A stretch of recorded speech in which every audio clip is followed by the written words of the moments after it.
उत्तम का विवाह बभ्रू कुमारी बहुला के साथ उनका विवाह हुआ था। और जो उनकी पत्नी बहुला थी वो बड़ी रूपवती थी, वो उसमें आसक्त रहते थे, उनका मन और किसी काम में नहीं लगता था। स्वप्न में भी वो अपने बहुला का ही चिंतन करते थे और रानी उनके अनुसार नहीं चलती थी, पर वे रानी के अनुसार ही सदा चलते थे। वो कहे खड़े हो जाओ तो खड़े हो जाओ, बैठ जाए तो बैठ जाते, इस तरह से एकदम उसके अधीन होकर के चलते थे। पर इतना प्रयास करने के बाद भी वो रानी जो बहुला थी उत्तम की पत्नी, वो कभी उनके अनुकूल नहीं होती। एक दिन क्या हुआ कि महाराज उत्तम बैठे थे और अनेक राजा उत्तम के पास बैठे थे और उन राजाओं के समक्ष ही रानी ने महाराज का अपमान कर दिया, उनकी आज्ञा को ठुकरा दिया। इससे राजा को आज क्रोध हो, अब तक क्रोध नहीं हुआ था, अब क्रोध हो गया राजा को कि अरे इसने तो इतने लोगों के बीच में हमारी बिल्कुल भी मर्यादा नहीं रखी। मैंने आज तक उस पर गुस्सा नहीं किया, लेकिन आज ये सबके बीच में मेरी कहते हैं इंसल्ट कर दी, हमारी बेइज्जती कर दी। तो राजाओं को विदा करने के बाद तत्काल उन्होंने द्वारपालों को आज्ञा दिया कि हे द्वारपाल, ये दुष्ट हृदया जो मेरी स्त्री है इसको तुरंत रथ में बिठाओ और मेरी आज्ञा है, विचार करने की जरूरत नहीं है, इसको घनघोर जंगल में छोड़ाओ। हमने इसका त्याग कर दिया। राजा तो राजा ठहरा। सेवक ने तुरंत रथ में बिठाया और निर्जन जंगल में छोड़ आया और बड़े प्रेम से अपनी प्रजा का अपने औरस पुत्रों के समान वह पालन करने लग गया। बहुत दिन व्यतीत हो गए, अपनी पत्नी की खोज खबर भी उसने नहीं की कि जंगल में किस हाल में वो होगी। एक दिन की बात है, राजा उत्तम के दरबार में एक ब्राह्मण आया। वो अत्यंत दुखी होकर के कहने लग गया कि महाराज मैं दुखी हूं और राजा के सिवा प्रजा के संकट की रक्षा और कोई नहीं कर सकता। मैं प्रजा हूं, तो आप मुझे संकट से मुक्त कीजिए, मेरे दुख को दूर कीजिए। उत्तम महाराज बोले कि आप पे कौन सा कष्ट है भैया? बोले हमारा कष्ट यही है कि रात को हमारा दरवाजा घर का बंद ही रहा आया और पता नहीं कैसे बिना दरवाजा खुले मेरी स्त्री को कोई चुरा ले गया। आप पता लगाकर हमारी स्त्री को हमको प्रदान कर दें। क्यों? क्योंकि राजा आय का छठा भाग और धर्म का छठा भाग प्रजा से लेता है। आय का छठा भाग कर के रूप में, टैक्स के रूप में लेता है और धर्म का छठा अंश भी राजा को मिलता है। तो जब आप धर्म का टैक्स भी, पुण्य भी लेते हैं और धन भी लेते हैं, तो हमारी समस्या का समाधान करना आपका कर्तव्य है। आप मेरी समस्या का समाधान करें, क्योंकि आप जैसे धर्मनिष्ठ प्रजावत्सल राजाओं के कारण ही और मनुष्य निश्चिंत होकर अपने घरों में शयन करते हैं। महाराज उत्तम बोले कि महाराज आपकी स्त्री मैंने तो देखी नहीं, उसकी हुलिया कुछ बताओ, कैसी है वो, क्या नाम है, कैसी है वो, किस अवस्था की है, उसका स्वभाव कैसा है? ब्राह्मण बोला कि मेरी स्त्री कैसी है सुनो, हुलिया सुनो उसकी। उसकी दृष्टि से क्रूरता मानो टपकती ही रहती है, इतनी क्रूर है वो। और कद से तो ऊंची है, लंबी है, पर बाहें छोटी छोटी हैं, हाथ छोटे छोटे हैं उसके, मुंह दुबला पतला है और बड़ा कुरूप है, शरीर भी कुरूप है। तो राजा हंसने लगे, बोले तुम पत्नी की प्रशंसा कर रहे हो कि उसकी बुराई कर रहे हो? बोले ना मैं प्रशंसा कर रहा हूं ना बुराई कर रहा हूं, तुमने कहा कि हुलिया बताओ तो हम उसकी हुलिया बता रहे हैं। ऐसी है, जैसी है वैसी मैं बता रहा हूं, ऐसी ही है। इसकी तुम निंदा मत समझ लेना, उसकी सही सही बात मैं बता रहा हूं। और स्वभाव उसका ऐसा है कि मीठा बोलना तो जैसे वो जानती ही नहीं है। कोमलता किसको कहते हैं स्वभाव में, इसका तो उससे दूर दूर तक कोई लेना देना नहीं है। और एक अवस्था तो उसकी बीत गई, अब अधेड़ है वो। हाँ, इसका मतलब है कि अब क्या बदलेगी, अब तक ना बदली तो अब क्या बदलेगी, अब तो बदलने वाली नहीं है। तो राजा ने कहा बहुत अच्छा हुआ, पिंड छूट गया ऐसी स्त्री से। बुरा बोलने वाली, सबके बीच में अपमान करने वाली, बात न मानने वाली, कुरूप, अच्छा हुआ पिंड छूट गया। ऐसी स्त्री को लेकर क्या करोगे? यदि तुम्हें आवश्यकता है तो मैं दूसरा विवाह तुम्हारा करा देता हूं, क्योंकि अच्छे स्वभाव की स्त्री ही सुख देने वाली होती है, नहीं तो स्त्री तो दुख का मूल है। रूप और शील दोनों से हीन जो स्त्री थी वो तो त्याग देने के ही योग्य थी, और आपको त्यागना नहीं पड़ा, तलाक नहीं देनी पड़ी और अपने आप ही वो चली गई, गायब हो गई, तो अच्छा हुआ, कंटक कटा पिंड छूटा। अब ब्राह्मण जो बोल रहा है उसको आप ध्यान से सुनो। ब्राह्मण कहता है कि साक्षात भगवती श्रुति का आदेश है, वेद की ऋचा में लिखा हुआ है, वेद भगवान कह रहे हैं कि प्रत्येक पुरुष का कर्तव्य है कि वह अपनी धर्म पत्नी की रक्षा करे, चाहे उसका स्वभाव अनुकूल हो अथवा प्रतिकूल से प्रतिकूल ही क्यों ना हो। यदि पाणी ग्रहण कर लिया है तो उसके साथ निर्वाह करे, उसका कभी त्याग न करे, क्योंकि उसकी रक्षा यदि वह नहीं करता है तो वो कहीं ना कहीं चली जाएगी और किसी दूसरे पुरुष से उसका संपर्क होगा, तो उससे जो संतान होगी वो वर्ण संकर होगी, क्योंकि कन्या का हमारे धर्मशास्त्र के अनुसार गोत्र नहीं होता है। जहां पैदा हुआ तो पिता का गोत्र है और जहां विवाह हुआ वहां पति के गोत्र से वो गोत्रित हो जाती है। तो एक बार पति के गोत्र से गोत्रित हुई, अब दूसरे गोत्र वाले पुरुष ने उससे संपर्क किया और उससे संतान पैदा की, तो वो वर्ण संकर संतान होगी। तो वर्ण संकर जो संतान है वो पितरों को स्वर्ग से नीचे गिरा देती है, और जो व्यक्ति अपनी पत्नी का त्याग कर देता है उसको धर्म कर्म करने का अधिकार नहीं रहता है, धर्माचरण में बाधा आ जाती है। देखो, 3 पुरुषार्थ हैं गृहस्थ के पास, धर्म, अर्थ और काम। धर्म का मूल भी उसकी पत्नी है, इसलिए उसको धर्म पत्नी कहा जाता है। अर्थ का मूल भी पत्नी है और काम का मूल भी पत्नी है। तो त्रिवर्ग की सिद्धि जिससे होती है उसका त्याग नहीं करना चाहिए, मेरा पतन हो जाएगा। इसलिए कहीं उसका चरित्र नष्ट हो गया और वो किसी परपुरुष के संपर्क में आ गई, तब तो मेरा धर्म ही नष्ट हो जाएगा, मेरे पितर नरक चले जाएंगे। इसलिए मेरी पत्नी की सुरक्षा आप कीजिए, मेरी पत्नी को लाइए। ब्राह्मण की बात सुनकर के महाराज उत्तम रथ पर बैठे और खोजने के लिए चल पड़े। एक तपस्वी ऋषि के आश्रम पर पहुंचे। उस आश्रम में एक महापुरुष विराजमान थे, कुशा की आसन पर, बड़े तेजस्वी थे, अग्नि के समान तेजस्वी थे। उन ऋषि के चरणों में राजा ने प्रणाम किया। राजा ने का उठ करके ऋषि ने स्वागत किया और शिष्य से बोले कि इनको अर्घ ले आओ। राजा को अर्घ दिया जाता है, अर्घ ले आओ। तो शिष्य ने धीरे से कान में कहा कि गुरुजी, क्या इसे अर्घ देना उचित है? आप विचार कर लो, फिर आप हमको कहो तो हम अर्घ देंगे। तुरंत महर्षि ने नेत्र बंद किए, बोले बिल्कुल ठीक है, तो ये अर्घ का अधिकारी नहीं है, बैठ जाओ महाराज। राजा बैठ गया आसन पर। ऋषि ने कहा कि देखो, तुम्हें परिचय देने की जरूरत नहीं, मैं पहचानता हूं, साक्षात ब्रह्मा जी के पुत्र मनु महाराज, और वो आपके पिता हैं और शत्रुपा आपकी माता है। आप मनु जी के पुत्र हैं, आपका नाम उत्तम है। आप यहां किस लिए आए हैं? हम कौन सा कार्य आपका करें?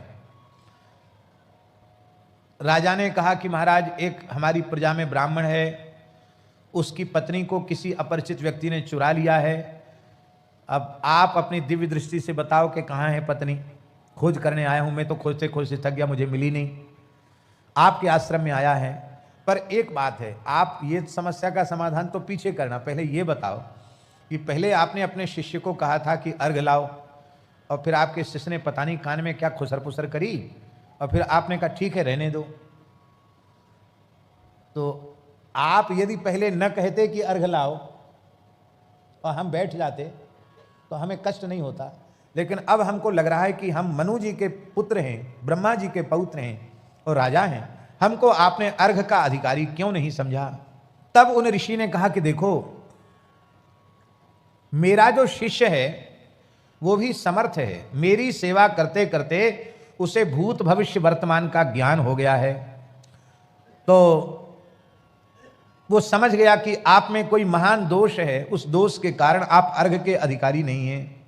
वैसे तो आप मनु जी के बेटा हैं तो अर्घ आपको मिलना चाहिए, लेकिन वस्तुतः आप अर्घ के पात्र नहीं हैं। उत्तम महाराज ने पूछा, महाराज कौन सा मैंने पाप, जान करके तो कोई पाप अब तक किया नहीं, अनजाने में हमने कौन सा पाप किया जो हम अर्घ के अधिकारी नहीं हैं? महर्षि ने कहा, राजन, तुमने अपनी पत्नी को वन में छोड़ दिया है, पत्नी का त्याग करने के कारण अब तुम सम्मान के अधिकारी नहीं हो। एक चक्रवर्ती राजा भी अपनी पत्नी को त्यागने के कारण वह सम्मान का पात्र नहीं है। तुम सम्मान के अधिकारी नहीं हो, क्योंकि पत्नी का त्याग ही धर्म का त्याग है। तुमने पत्नी का त्याग नहीं किया, तुमने अपने धर्म का त्याग कर दिया। जो मनुष्य, कान खोलकर सुन लो, जो मनुष्य एक पखवाड़े तक संध्योपासन न करे, नित्य कर्म न करे, जप न करे, हवन न करे, वह मनुष्य अस्पृश्य हो जाता है। अस्पृश्य माने वो छूने के लायक नहीं रहता है। और आपको अपनी पत्नी को त्यागे हुए 1 वर्ष से अधिक हो गया, तो आप भले ही अपना सब कुछ क्रिया कर्म कांड कर रहे हैं, लेकिन आप पत्नी से रहित होकर कर रहे हैं, तो आपका किया हुआ न किए हुए के समान है। इसलिए 1 वर्ष से अधिक आपको नित्य कर्म छोड़ने का पाप लग गया है। इसलिए आपको हम आसन दे रहे हैं, यही बहुत बड़ी बात है। आप अर्घ और पूजा के अधिकारी नहीं हो। 15 दिन तक नित्य कर्म छोड़ दे तो अस्पृश्य हो जाता, तुम्हारा 1 साल हो गया। कहते हैं, ऋषि कह रहे हैं कि पुरुष का कर्तव्य है कि वह सदा अपनी पत्नी के अनुकूल रहे। कैसे? बोले जैसे बुरे स्वभाव का होने पर भी पत्नी पातिव्रत धर्म का पालन करती है, पति के साथ गुजारा करती है, तो एक तरफ की ही जिम्मेवारी थोड़ी है, दोनों तरफ की जिम्मेवारी है। किसी भी स्थिति में पत्नी को पति का त्याग नहीं करना चाहिए, तो पति को भी किसी परिस्थिति में पत्नी का त्याग नहीं करना चाहिए। बुरे स्वभाव वाली पत्नी का भी पोषण धर्मनिष्ठ पति को करना चाहिए। तुमसे ये बहुत बड़ी भूल हुई है।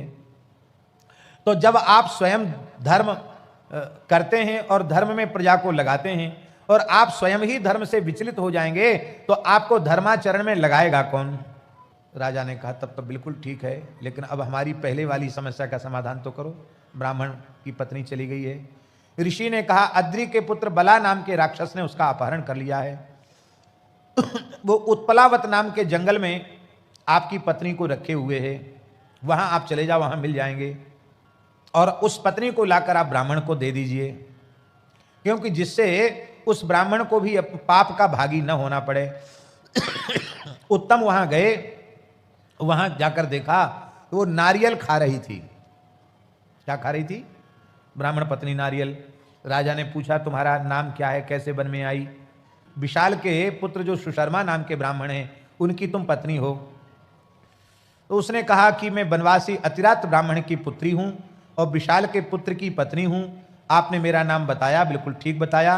ये दुरात्मा राक्षस मुझे हर के लाया है। मैं घर के भीतर सो रही थी और इसी ने मेरे भाई से, मेरी माता से वियोग कराया है। मैं बड़ी दुखी रहती हूं, और ना तो ये मेरा स्पर्श करता, उपभोग करता है, ना मुझे खाता है, बस मुझे नजरबंद कर रखा है। मैं इसके घर में रहती हूं।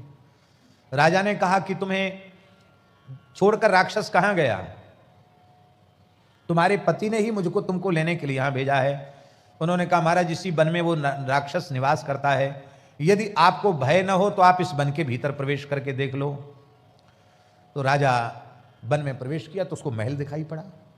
उस महल में वो राक्षस था। राक्षस ने उठ करके राजा को प्रणाम किया और कहा कि आप राजा हैं धरती के और मैं राक्षस हूं, फिर भी आपकी प्रजा तो हुई हूं। राजा के यहाँ, प्रजा के यहाँ राजा आ जाए तो प्रजा को उसको सत्कार करना चाहिए। हम आपकी क्या सेवा करें? राजा ने कहा कि तुमने हमारा सत्कार कर दिया, इसी से हम प्रसन्न हैं। तुम ब्राह्मण की स्त्री को क्यों उठा लाए हो? ये तुमने काम ठीक नहीं किया। और तुमने इसको, उसका भोग भी नहीं किया और उसको खाया भी नहीं। उस राक्षस ने कहा कि ऐसे होते जो मनुष्य भक्षी होते हैं, कुछ नरभक्षी नहीं होते हैं। मैं नरभक्षी राक्षस नहीं हूँ, मैं केवल पुण्य के फल को खाता हूँ। मैं यज्ञों में जाता हूँ और जहाँ कहीं यज्ञ में कोई अविधि हो जाए तो उस अविधि पूर्वक किए गए यज्ञ के पुण्य को मैं खा जाता हूँ। तो जगह जगह जाता हूँ कि कहीं कोई कमी होए तो सही तो मैं पुण्य खा जाऊँ, वही मेरा भोजन है, पुण्य का भक्षण करता हूँ। लेकिन ये जो ब्राह्मण है ना, ये इतना वेदों का पंडित है, अग्निहोत्री ब्राह्मण है। प्रत्येक यज्ञ में ऋत्विज इसी को बनाया जाता है और ये ऐसे मंत्रों का प्रयोग करता है कि हम उस यज्ञ में प्रवेश ही नहीं कर पाते। तो हम तो दुर्बल हो रहे थे, भूखे मर रहे थे। मैंने कहा इस ब्राह्मण के धर्म का लोप हो जाए तो इसके मंत्रों में शक्ति नहीं रह जाएगी, इसलिए इस ब्राह्मण की शक्ति समाप्त करने के लिए इसकी पत्नी को मैंने चोरी किया। राक्षस ने कहा, महाराज मैं ब्राह्मण के धर्म का नाश करने के लिए इसकी पत्नी को चुरा करके लाया हूं। और देखो एक बात और है, हम पुण्य तो खाते ही हैं, कई बार हम प्रसन्न होते हैं तो मनुष्य के बुरे स्वभाव को भी खा जाते हैं। उस राक्षस ने कहा। राजा ने कहा तुम बहुत बड़ी सेवा करोगे, इस ब्राह्मणी के जो बुरा स्वभाव है ना, इस बुरा स्वभाव को खा जाओ, जिससे ये विनयशीला हो जाए, सुंदरी हो जाए, और इसके घर में इसको पहुंचा दो। बस इतना कर दोगे तो तुम्हारा अतिथि सत्कार पूरा हो जाएगा। उस राक्षस ने अपनी माया से ब्राह्मणी के शरीर में प्रवेश किया और उसके दुष्ट स्वभाव का भक्षण कर लिया।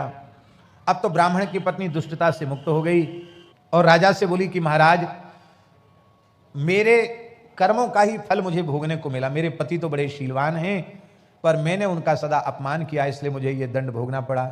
आपने बड़ी कृपा की है, इसमें किसी का दोष नहीं, ना आपका दोष है ना राक्षस का दोष है, मेरा ही दोष है, पत्नी ने कहा। राक्षस ने उसको वहां ब्राह्मण के पास भेज दिया। अब महाराज ब्राह्मण ने आकर के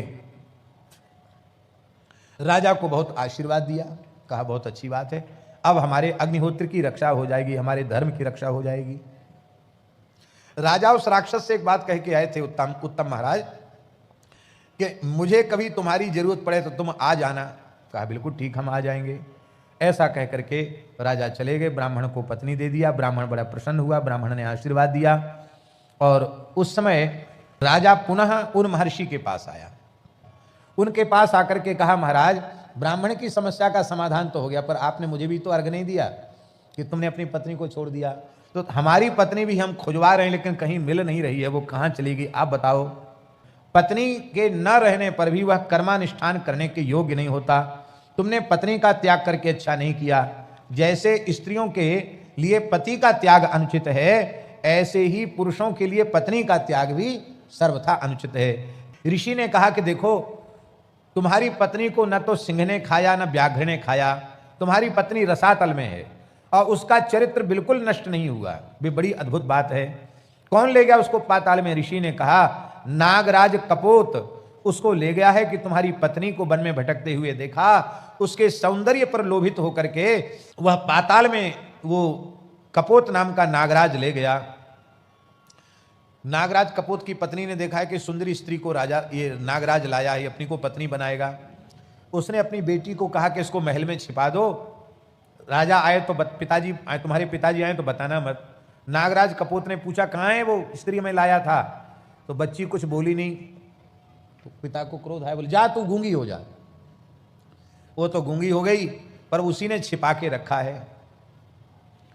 बस राजा को समझ में आया, उसने उस राक्षस का स्मरण किया, राक्षस प्रकट हो गया।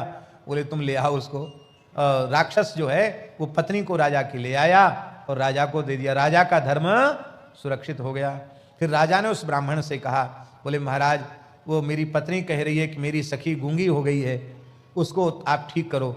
तो सरस्वती का यज्ञ करके, सारस्वत यज्ञ करके उस ब्राह्मण ने उस गूंगी नाग कन्या को पुनः से बोलने वाला बना दिया और आशीर्वाद दिया कि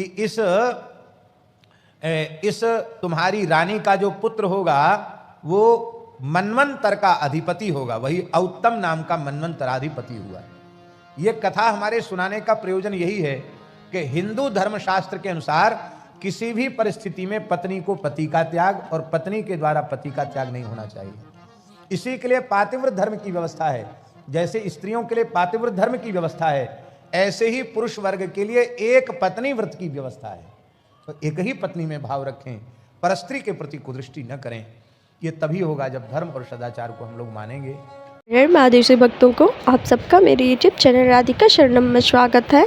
हमने मलुक पीठाधीश्वर पूज्य राजेंद्र दास जी महाराज के श्रीमुख से बहुत ही अद्भुत कथा प्रसंग का श्रवण किया। अगर आपको ये वीडियो अच्छा लगा हो तो प्लीज़ वीडियो को लाइक कमेंट ज़रूर करें और ऐसे ही धार्मिक वीडियो देखने के लिए चैनल को सब्सक्राइब करें। हर हर महादेव। वीडियो में अंत तक बने रहने के लिए आपका बहुत बहुत धन्यवाद।